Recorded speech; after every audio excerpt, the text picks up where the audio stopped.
I feel as though every time you come here, the joke is we never have anything to talk about in politics, and yet here we are again. Yeah, here we are again. So it gets better and better and better. yes. Yeah. It depends on how you look at it, but yeah.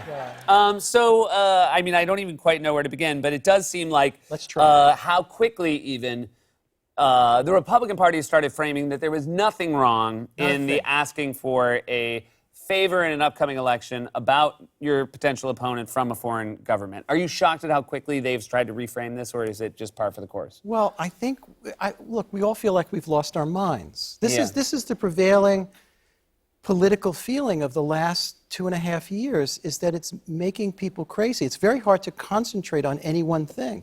There are individual tweets, for example, presidential utterances. What was the one yesterday where he described himself as with my great... my uncommon wisdom and unparalleled...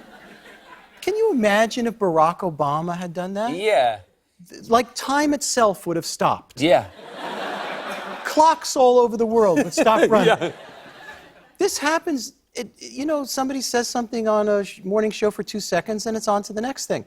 The key thing here is that the President of the United States tries to enlist foreign powers to eliminate who he thinks is his strongest political rival.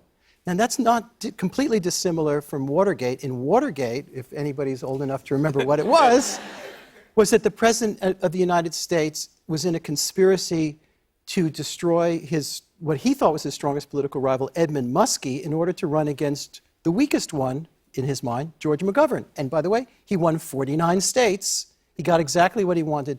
But he didn't go to the trouble of enlisting China, Ukraine, possibly Great Britain, Italy, and all the rest. This is beyond our ability to imagine.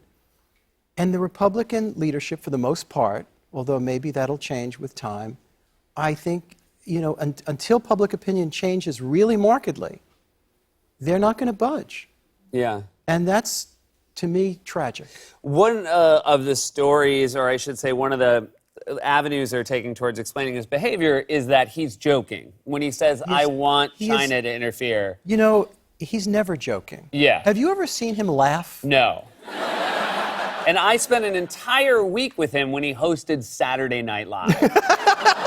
And he never laughed? He never laughed. No, I don't think he really has a sense of humor, except in a kind of sadistic, crush an ant sort of way. Right. Yeah. Like that's a funny thing. I've seen him, I saw him a few times nod when other people laughed at something, as if his brain was saying, oh, that's human humor. Yeah. Humans like this is a thing. No, we used to see him on, he'd do Letterman and other shows, and he kind of tolerated the laughter from the audience. He just does, that's not a thing. Look, all of the scandal of Nixon took place in private. Yeah. He knew enough to conceal it, to say horrible things in the Oval Office. Thank God there was a taping system, and that's what brought him down. Almost everything that's going on with this president is right out in the open. In his way of denying that he said these things to Ukraine was to say, let's get China to join in. Yeah. I mean, it sounds funny, but it's unbelievable. And this happens every single day. I wonder if, because it seems like anytime we talk about impeachment, it immediately goes back to the history of '98 and Clinton being impeached, and ultimately the fact that people will say he ended up more popular via impeachment. His popularity is pretty good going in. Right. Oh, yeah, that's a big difference. That was a big difference. What seems to be the case with Trump is that he has this core of somewhere between 38% and 42%. And you cannot win an election on that. You cannot even survive impeachment necessarily. But the circumstances are different. What makes it different, that Trump's ability to hold on to his core may be longer lasting because he has a media complex that speaks to that core. Right? It has Fox News and other things on social media that speak directly to that core. And if you watch those things, they're saying something radically different than CNN, MSNBC, The Times, The New Yorker, whatever. They're saying things that are, to my mind, fantastical and untrue. But they are saying those things. Now, if that begins to crack, if Fox News, and you're starting to see it a bit, begins to recognize reality and actually broadcast it.